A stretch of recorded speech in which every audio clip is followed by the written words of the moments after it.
City সরকারি বালিকা উচ্চ বিদ্যালয় কর্তৃক আয়োজিত অনলাইন ক্লাসে সবাইকে স্বাগত। সুপ্রিয় শিক্ষার্থীরা, কেমন আছো তোমরা? নিশ্চয়ই ভালো আছো। আমিও সৃষ্টিকর্তার কৃপায় ভালো আছি। এই বৈশ্বিক করোনা পরিস্থিতির কারণে যখন বিদ্যালয়ে লেখাপড়া প্রায় স্থবির হয়ে গেছে, তখন বর্তমান সরকারের নির্দেশনায় আমরা আবার অনলাইন ক্লাসের মাধ্যমে তোমাদের সাথে সম্পৃক্ত হওয়ার চেষ্টা করছি। এই করোনাকালীন সময়ে তোমরা সবাই ঘরে থাকবে এবং মনোযোগ সহকারে লেখাপড়া করবে। শিক্ষার্থীরা, তোমরা অবশ্যই এই ক্লাসগুলো দেখবে এবং তোমাদের বান্ধবীদেরকেও বলবে এই ক্লাসগুলো দেখার জন্য। এর ফলে তোমাদের বাকি সিলেবাসগুলো শেষ হয়ে যাবে। এবং এখন আমরা রেকর্ডেড অনলাইন ক্লাসের মাধ্যমে তোমাদের ক্লাস নিচ্ছি, কিন্তু পরবর্তীতে বা 1-2 সপ্তাহ পরে আমরা জুম ক্লাসের মাধ্যমে তোমাদের ক্লাস নিব। এই ক্লাসের মাধ্যমে বোঝা যাচ্ছে না যে তোমাদের কারা কারা তোমরা অংশগ্রহণ করছো, তোমরা কোনো রেসপন্স করছো না। কিন্তু জুম ক্লাসের মাধ্যমে আমরা ক্লাস নিলে জানতে পারবো কারা কারা, কোন শিক্ষার্থীরা ক্লাসে অংশগ্রহণ করছে। তাই অবশ্যই তোমাদের বন্ধু বান্ধবীদের বলে দিবে যেন তারা ক্লাসে অংশগ্রহণ করে, অনলাইন ক্লাসে অংশগ্রহণ করে এবং ফেসবুক পেজে যেন জয়েন হয়। সুপ্রিয় শিক্ষার্থীরা, আজকে আমি পড়াবো তোমাদেরকে অষ্টম শ্রেণীর বাংলাদেশ ও বিশ্ব পরিচয়, অধ্যায় 7, বাংলাদেশ রাষ্ট্র ও সরকার ব্যবস্থা, পৃষ্ঠা নাম্বার 70। শিক্ষার্থীরা, আজকে আমরা পড়ব 7ম অধ্যায়ের পাঠ 1, 2 ও 3 শিক্ষণফল। শিক্ষার্থীরা, এই পাঠ শেষে তোমরা যা শিখতে পারবে, সরকার পদ্ধতির ধরন সম্পর্কে বর্ণনা করতে পারবে, বাংলাদেশের রাষ্ট্র পরিচালনার মূলনীতিসমূহ বর্ণনা করতে পারবে, বাংলাদেশের সংবিধানের প্রধান বৈশিষ্ট্য বর্ণনা করতে পারবে ও সংবিধানের প্রতি শ্রদ্ধা প্রদর্শন করতে পারবে, বাংলাদেশ সরকারের বিভিন্ন অঙ্গের সংক্ষিপ্ত রূপরেখা ও কার্যাবলী বর্ণনা করতে পারবে, বাংলাদেশের স্থানীয় সরকার কাঠামো ও কাজ ব্যাখ্যা করতে পারবে, বাংলাদেশ সরকার পরিচালনায় সুশাসনের গুরুত্ব উপলব্ধি করে সুশাসনের জন্য গৃহীত কার্যক্রমে সহযোগিতা করতে পারবে। তাহলে আজকে আমরা এই পাঠে এই বিষয়বস্তুগুলো আলোচনা করব। সুপ্রিয় শিক্ষার্থীরা, তোমাদের জন্য আমি কিছু প্রশ্ন তৈরি করেছি, এগুলো তোমরা খাতায় লিখবে এবং পরবর্তীতে ক্লাসে জমা দিবে। রাষ্ট্র কি ধরনের প্রতিষ্ঠান? বাংলাদেশের সংবিধান কত সালে প্রণীত হয়েছিল? সরকার কি? গণতন্ত্র কি? একনায়কতন্ত্র কি? রাষ্ট্রপ্রধানের ক্ষমতার উপর ভিত্তি করে সরকারকে কয় ভাগে ভাগ করা যায়? ক্ষমতা বন্টনের নীতির উপর ভিত্তি করে গণতান্ত্রিক সরকারকে কয় ভাগে ভাগ করা যায় ও কি কি? আইন ও শাসন বিভাগের সম্পর্কের আলোকে গণতান্ত্রিক সরকারকে কয় ভাগে ভাগ করা যায় ও কি কি? এই প্রশ্নগুলোর উত্তর আজকে আমরা পাঠ শেষে জানতে পারব। সুপ্রিয় শিক্ষার্থীরা, আজকে আমাদের পাঠের বিষয়বস্তু হচ্ছে রাষ্ট্র ও সরকার ব্যবস্থা। আমাদেরকে প্রথমেই জানতে হবে রাষ্ট্র কি। রাষ্ট্র হচ্ছে একটি রাজনৈতিক প্রতিষ্ঠান। সরকার রাষ্ট্র গঠনের একটি উপাদান। সরকার বিভিন্ন ধরনের হয়ে থাকে। প্রতিটি সরকারের কিছু অঙ্গ থাকে। রাষ্ট্র পরিচালিত হয় সংবিধানের ভিত্তিতে। 1972 সালের নভেম্বর মাসে বাংলাদেশের সংবিধান প্রণীত হয়। আমাদের সংবিধান অনুযায়ী রাষ্ট্র পরিচালিত হয়ে থাকে। তারপর আসো সরকারের শ্রেণীবিভাগ। রাষ্ট্রের অপরিহার্য 4টি মৌলিক উপাদানের একটি হচ্ছে সরকার। সরকার ছাড়া রাষ্ট্র ব্যবস্থা চলে না। সরকারই হচ্ছে রাষ্ট্র পরিচালনার সকল কাজ সম্পাদন করে থাকে। সব রাষ্ট্রের সরকারের ধরন এক নয়। যুগে যুগে সরকারের ধরন ও ধারণার পরিবর্তন ঘটেছে। তার মানে হচ্ছে সরকার হচ্ছে রাষ্ট্র পরিচালনার মূল উপাদান। সরকার ছাড়া কোনো রাষ্ট্রই চলে না। পৃথিবীর প্রত্যেকটি রাষ্ট্রেই সরকার রয়েছে। তাহলে শিক্ষার্থীরা এসো আজকে আমরা পাঠ 1-এ চলে যাই। সরকারের শ্রেণীবিভাগ।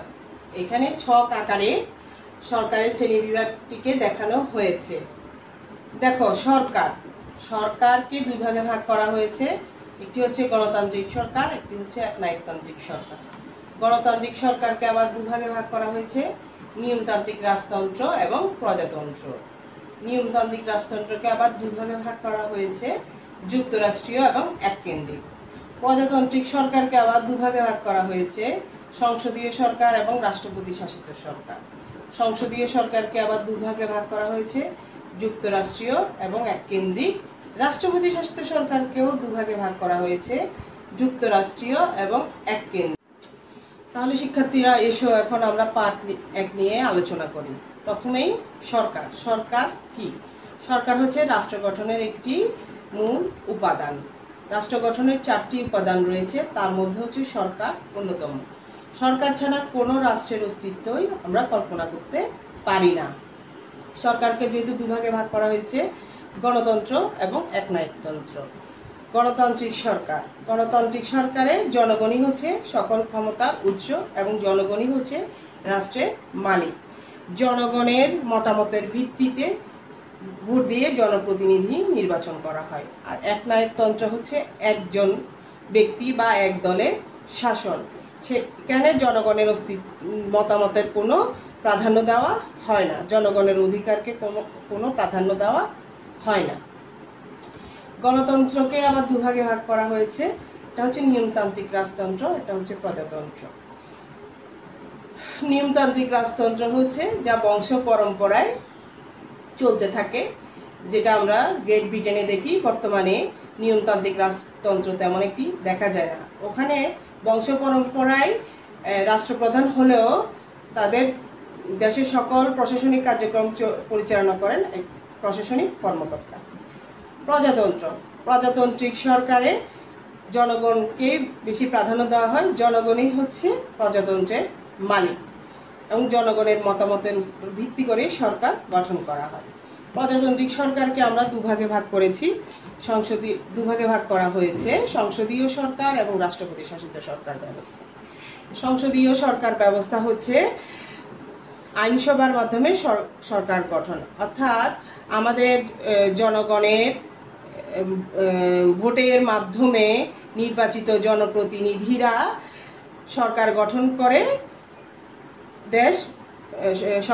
করে রাষ্ট্র পরিচালনা করে। রাষ্ট্রপতি শাসিত সরকার ব্যবস্থায় রাষ্ট্রপতি এবং তার মন্ত্রিপরিষদ নিয়ে সে তার রাষ্ট্র পরিচালনা করে থাকেন। সংসদীয় সরকার ব্যবস্থায় জনগণের মতামতকে প্রাধান্য দেওয়া হয়, কিন্তু রাষ্ট্রপতি শাসিত সরকার ব্যবস্থায় জনগণের মতামতকে প্রাধান্য দেওয়া হয় না। রাষ্ট্রপতি নিজেই তার সিদ্ধান্ত দিয়ে থাকেন এবং বাস্তবায়ন করে থাকেন। সংসদীয় সরকার ব্যবস্থায় কি হয়? সংসদীয় সরকার ব্যবস্থা সরকার আইনসভার নিকট যে কোনো কাজের জন্য দায়বদ্ধ থাকে, কিন্তু রাষ্ট্রপতি শাসিত সরকার ব্যবস্থায় সরকার আইনসভার নিকট দায়বদ্ধ থাকে না। সংসদীয় সরকার ব্যবস্থায় কি হয়? সংসদীয় সরকার ব্যবস্থায় সরকার তার সব কার্যক্রমের জন্য সংসদের কাছে জবাবদিহি দিতে বাধ্য থাকে, কিন্তু রাষ্ট্রপতি শাসিত সরকার ব্যবস্থায় এই ধরনের কোনো বিধি নেই। রাষ্ট্রপতি নিজেই তার ইচ্ছা মতো সকল আইন বাস্তবায়ন করে থাকেন। এবার আসে সংসদীয় সরকার ব্যবস্থা। সংসদীয় সরকার ব্যবস্থাকে আমরা দুভাগে ভাগ করেছি, যুক্তরাষ্ট্রীয় এবং এককেন্দ্রিক। যুক্তরাষ্ট্রীয় সরকার ব্যবস্থা হচ্ছে কেন্দ্র এবং প্রদেশের মধ্যে সংবিধানের মাধ্যমে যে সরকার রাষ্ট্র পরিচালনা করে থাকে সেটা হচ্ছে যুক্তরাষ্ট্রীয় সরকার। যেমন আমাদের পার্শ্ববর্তী দেশ ভারত অনেক বিশাল একটা রাষ্ট্র, সেখানে কেন্দ্র থেকে প্রদেশের কার্যক্রম পরিচালনা করা সরকারের পক্ষে একার পক্ষে সম্ভব হয় না। তাই সরকার কেন্দ্র এবং প্রদেশের মধ্যে প্রশাসকদের মধ্যে তার দায়িত্ব বন্টন করে থাকেন। এককেন্দ্রিক সরকার। এককেন্দ্রিক সরকার হচ্ছে কেন্দ্র থেকেই সকল রাষ্ট্রের সকল কার্যক্রম সরকার গ্রহণ করে থাকে। সরকার সকল সিদ্ধান্ত কেন্দ্র থেকেই হয়ে থাকে। যেমন বাংলাদেশ, আমাদের প্রধানমন্ত্রী তিনি তার মন্ত্রী পরিষদের মাধ্যমে আমাদের দেশে সকল এলাকার উন্নয়নমূলক কাজ এবং কল্যাণমূলক কাজ করে থাকেন। তারপর আসো রাষ্ট্রপতি শাসিত সরকারকে দুভাগে ভাগ করা হয়েছে, এবং যুক্তরাষ্ট্রীয় এবং এককেন্দ্রিক সরকার। তো শিক্ষার্থীরা, তোমরা বিষয়বস্তুটা নিশ্চয়ই বুঝতে পেরেছো, এবং তোমরা যদি এটা বুঝে থাকো তাহলে তোমরা এই পড়াগুলো একটু বাসায় আবার ভালো করে পড়ে নিবে। শিক্ষার্থীরা দেখো, সরকারের শ্রেণী বিভাগকে আমাদের বইয়ে পৃষ্ঠা নাম্বার 71-এ দেওয়া হয়েছে। সরকারকে প্রধানত দুই ভাগে ভাগ করা হয়, গণতান্ত্রিক সরকার এবং একনায়কতান্ত্রিক সরকার। শিক্ষার্থীরা, তাহলে গণতান্ত্রিক সরকার ব্যবস্থায় সার্বভৌম ক্ষমতা জনগণের উপর ন্যস্ত থাকে এবং জনগণই সকল ক্ষমতার উৎস। জনগণের পছন্দেই সবকিছু নিয়ন্ত্রিত হয়ে থাকে, জনগণই সরকার নির্বাচন করে থাকে। আচ্ছা, তারপরে আসো একনায়কতন্ত্র। একনায়কতন্ত্র হচ্ছে এক ব্যক্তি বা এক দলের শাসন, এতে জনগণের অধিকার ও মতামতের স্বীকৃতি দেওয়া হয় না। তারপরে আসো দেখো, রাষ্ট্রপ্রধানের ক্ষমতার উপর ভিত্তি করে সরকারকে দুই ভাগে ভাগ করা যায়। এক হচ্ছে রাজতান্ত্রিক সরকার, আরেকটি হচ্ছে প্রজাতান্ত্রিক সরকার। রাজতান্ত্রিক সরকার হচ্ছে বংশ পরম্পরায় অর্থাৎ বংশানুক্রমিক ভাবে যে রাষ্ট্রপ্রধান সরকার পরিচালনা করে থাকেন, যেমন হচ্ছে সৌদি আরব। আর প্রজাতান্ত্রিক সরকার তো তোমরা জানোই, প্রজাতান্ত্রিক সরকার হচ্ছে আমাদের বাংলাদেশের সরকার। ক্ষমতা বন্টনের নীতির উপর ভিত্তি করে গণতান্ত্রিক সরকারকে আবার দুভাগে ভাগ করা যায়। একটা হচ্ছে এককেন্দ্রিক সরকার, আর দুই নাম্বারটা হচ্ছে যুক্তরাষ্ট্রীয় সরকার। আইন ও শাসন বিভাগে সম্পর্কের আলোকে গণতান্ত্রিক সরকারকে দুই ভাগে ভাগ করা যায়। এক হচ্ছে সংসদীয় সরকার এবং দুই হচ্ছে রাষ্ট্রপতি শাসিত সরকার। সংসদীয় সরকার ব্যবস্থায় জনগণের মতামতকে প্রাধান্য দেওয়া হয়, জনগণই সকল ক্ষমতার উৎস। এখানে সরকার প্রধান হন প্রধানমন্ত্রী। আর রাষ্ট্রপতি শাসিত সরকার ব্যবস্থায় জনগণের মতামতকে প্রাধান্য দেওয়া হয় না, এখানে সরকার প্রধান হন রাষ্ট্রপতি। সুপ্রিয় শিক্ষার্থীরা, তাহলে তোমরা পার্ট 1 সম্পর্কে বুঝতে পেরেছ। এখন আমরা পার্ট 2-এ চলে যাব। আমাদের পার্ট 2-এ আছে বাংলাদেশের সরকার পদ্ধতি। বাংলাদেশের সরকার পদ্ধতি তোমাদের বইয়ে এই ছকটি দেওয়া আছে। তোমরা বাংলাদেশ সরকারের ব্যবস্থার বৈশিষ্ট্য এই ছকটি তোমরা বইয়ে দেখে নিবে। আমি তোমাদেরকে স্ক্রিনে একটু বড় করে দেখাচ্ছি তোমাদের বুঝার সুবিধার্থে। বাংলাদেশের সরকার পদ্ধতি। বাংলাদেশে হচ্ছে এখানে কি লেখা আছে দেখো, প্রজাতান্ত্রিক সরকার, এর নাম গণপ্রজাতান্ত্রিক বাংলাদেশ সরকার। অর্থাৎ আমাদের দেশের নাম হচ্ছে গণপ্রজাতন্ত্রী বাংলাদেশ সরকার। বাংলাদেশ যেহেতু একটি গণতান্ত্রিক রাষ্ট্র, এই রাষ্ট্রে প্রজাতান্ত্রিক সরকার রয়েছে, প্রজাতান্ত্রিক সরকার বিদ্যমান। এখানে জনগণই সকল ক্ষমতার মালিক, রাষ্ট্রের মালিক হচ্ছে জনগণ। এখানে কোনো প্রদেশ নেই, আমাদের দেশে কোনো প্রদেশ নেই। এটা হচ্ছে এককেন্দ্রিক একটি রাষ্ট্র। এটা কি এককেন্দ্রিক রাষ্ট্র, এখানে আমাদের দেশে কোনো প্রদেশ নেই। এখানে কি সংসদীয় শাসন ব্যবস্থা বিরাজমান, আমাদের দেশে সংসদীয় শাসন ব্যবস্থা বিদ্যমান, অর্থাৎ মন্ত্রী পরিষদ শাসিত সরকার ব্যবস্থা।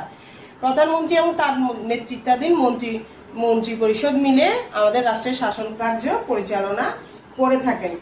আমাদের এই মন্ত্রী পরিষদ শাসিত সরকার ব্যবস্থায় নিয়মতান্ত্রিকভাবে একজন রাষ্ট্রপ্রধান থাকেন, তিনি হচ্ছেন আমাদের মাননীয় প্রধানমন্ত্রী।